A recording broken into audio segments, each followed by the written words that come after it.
యేసుక్రీస్తు నామములో ఈ యొక్క వాక్యం వింటున్న సహోదరులకు వందనాలు.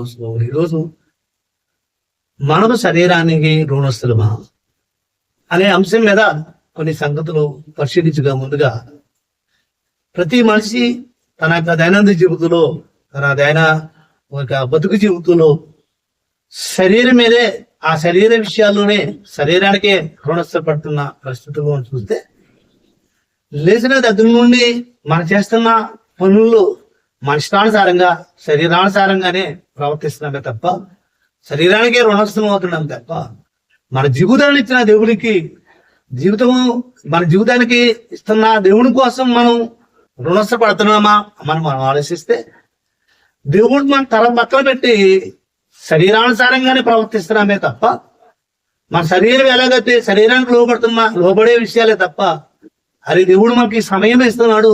ఈ సమయం ఇచ్చింది నా ఇష్టానుసారంగా జీవించడానికి కాదు, లేదా ఈ శరీరం కోసం కాదు మనం బ్రతకవలసింది, ప్రవర్తించవలసింది దేవుని ఇష్టానుసారంగా మనం బ్రతకాలి అని ఆలోచిస్తే దేవుడు మనకు అర్థమవుతుంది.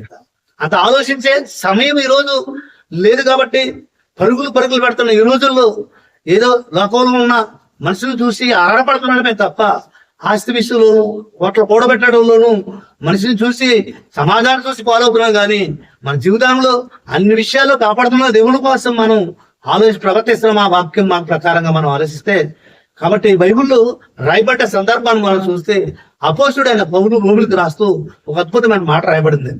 రోమా పత్రిక 8వ అధ్యాయం 12వ వచనం మనం చూస్తే అపోస్తుడైన పౌలు రోమిలికి రాసిన పత్రిక 8వ అధ్యాయం 12వ వచనం, కాబట్టి సహోదరులారా శరీరానుసారంగా ప్రవర్తించుటకు మన శరీరానికి రుణస్తులు కాము అన్నాడు.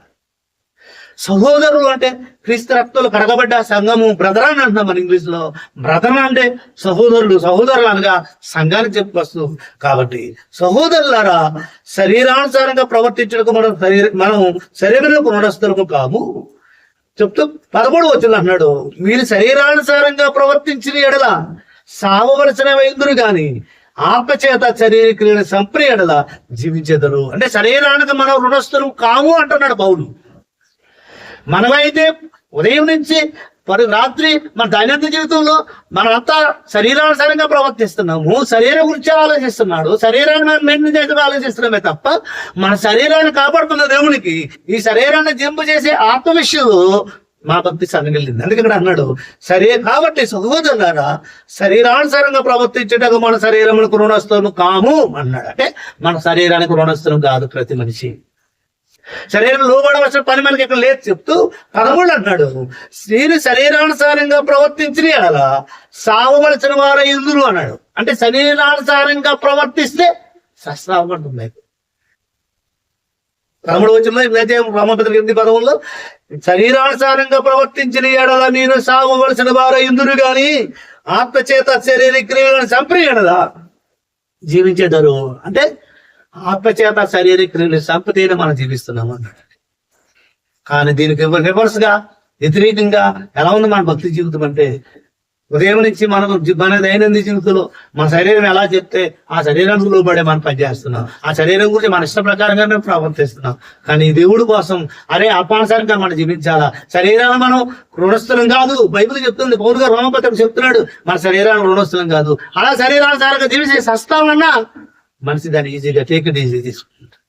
యేసుక్రీస్తు శరీరధారి అయిన దినాల్లో దీని గురించి మాట్లాడుతూ ఒక అద్భుతమైన మాట యేసుక్రీస్తు మనం ఆలోచిస్తే యేసుక్రీస్తు శరీరధారి అయిన దినాల్లో చెప్తున్న సందర్భాన్ని మనం చూస్తే యోహాను సువార్త 6వ అధ్యాయము 63వ వచనంలో ఇక్కడ ఒక మాట రాయబడింది. యోహాను సువార్త 6వ అధ్యాయం 63వ వచనంలో ఆత్మయే జయము చేస్తున్నది, శరీరము కేవలం నిష్ప్రయోజనమని నేను మీతో చెబుతున్న మాటలు ఆత్మయు జీవమై ఉన్నాయి అన్నాడు. ఆత్మయే జీవము చేస్తున్నది, శరీరం కేవలం నిష్ప్రయోజనము అన్నాడు. కేవలం నిష్ప్రయోజనం అన్నాడు. పౌలేమో శరీరం రొస్సలు కామంటున్నాడు. అంటే పౌలు గారి మాటలు కానీ యేసుక్రీస్తు మాటలు మనం ఆలోచిస్తే ఒక ఆయన అన్నాడు శరీరం నిష్ప్రయోజనం అన్నాడు, పౌలేమో మన శరీరం రొస్సలు కాదు అన్నాడు. మన శరీరాన్ని జీవింపు చేసేది ఆత్మ. కాబట్టి మన శరీర క్రియలు ఆత్మచేత శరీర క్రియలు చంపితే మనం జీవిస్తాం యుగ యుగంలో. కాబట్టి ఈ రోజు ఎవరైతే ఈ వాక్యం వింటున్నారో ప్రాముఖ్యం మన బ్రతుకు జీవితాన్ని ఒకసారి మనం లెక్కేసుకుంటే మన బ్రతుకు తీసే మన దైనందిన జీవితంలో మనం చేస్తున్న పనులకు ఇచ్చినంత ప్రాధాన్యత, లోక విషయంలో ఇచ్చినంత ప్రాధాన్యత భక్తి విషయంలో ఇస్తున్నాడు అంటే లేని పరిస్థితి. దేవుడు దయామయుడే, కరుణమయుడే, ప్రేమమయుడే, పర్లేదు ఆదివారం వెళ్తున్నాడు కదా అంటున్నాడు తప్ప శరీరానుసారంగా ప్రవర్తిస్తున్నాడు. అదే యేసుక్రీస్తు అన్నాడు, నేను మీతో చెప్తున్న మాటలు ఆత్మీయ జీవము, శరీరం కేవలం నిష్ప్రయోజనమైంది. ప్రతి లోకం జంతువుల శరీరం ఉపయోగపడుతుంది, మనిషి శరీరం పంపు కొడుతుంది పంపిస్తే సరే కొన్ని గంట తర్వాత అన్నాడు. అంతకాలం 30 సంవత్సరాలు 70 సంవత్సరాలు 80 సంవత్సరాలు మనతోడు ఉన్నాడు, మన కూడా ఉన్నాడు, ఒక గంట లేట్ అయింది పంపు కొడతాడు తీసేయండి అన్నాడు. డెడ్ బాడీ పనికి రాంది. అంటే ఈ రోజు మనం ఈ లోపల పుసుకుపుల్లో కూడా తీసుకెళ్ళలేము. మన శరీరం ఒకరికి ఉపయోగపడతలేదు, నిష్ప్రయోజనం అది శరీరం, ఇది పనికిరాంది, ఇది శరీరం రుణస్థలం కావు. కానీ దీనికి రివర్స్ క్రైస్తవ ఈ రోజు మనిషి దీనికి రివర్స్ లో ఉన్నాడు, శరీరానికి బానిసైపోయాడు.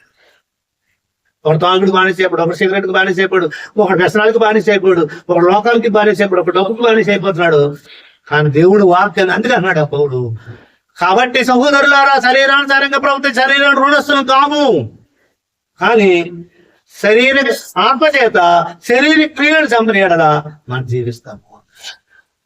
కాబట్టి ఆ వాక్యం వింటున్నా మనం, ఎవరైతే వాక్యం వింటున్నాడో మనం శరీరానికి రుణస్థలము కాము. ఎప్పుడు కాము? మన ఆత్మచేత శరీర క్రియలు చంపి వాక్యానుసారంగా మనం ప్రవర్తిస్తే మన శరీరానికి రుణస్థలం కాము. వాక్యం వింటున్నా మనం, వాక్యాలు లోబడి వాక్య ప్రకారంగా జీవిస్తే మన జీవితం ధన్యం. దేవుడు ఈ మాటలో దీవించును గాక.